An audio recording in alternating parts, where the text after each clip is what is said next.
Did you know that sellers could get cold feet too? Oftentimes we hear about buyers getting cold feet after they purchase a home, but it's possible too that sellers might want to cancel the contract. Now, normally a buyer feels that once they've gone under contract to purchase a home, that they have all of the control and that the seller can't cancel.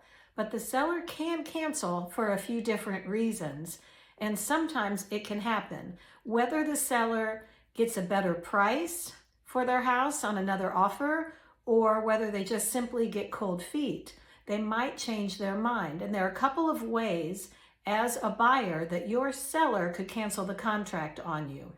One of the more common ways is that you have a certain number of days in your contract to submit your earnest money deposit. If your earnest money deposit is not received by the date that is agreed upon in the contract, the seller could cancel.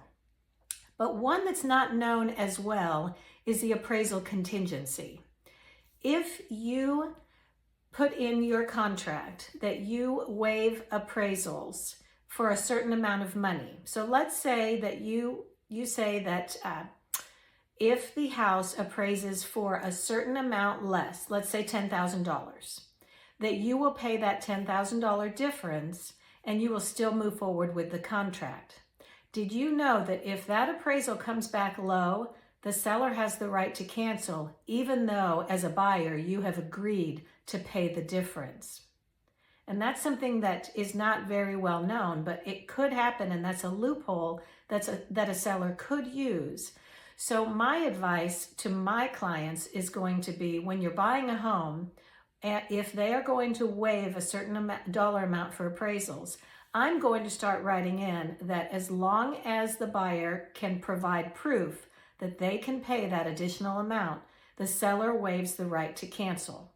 Now, when I represent the seller, what I'm going to say is, if a buyer sends an offer in that says they're going to waive a certain amount of appraisal value, let's say that $10,000, I'm going to ask for proof of funds that that buyer has the $10,000 in their bank account to cover that difference. So it can be a little bit tricky, but I hope that this has helped. If you are interested in buying or selling a house, you can always reach out and I'm happy to talk. Have a great day.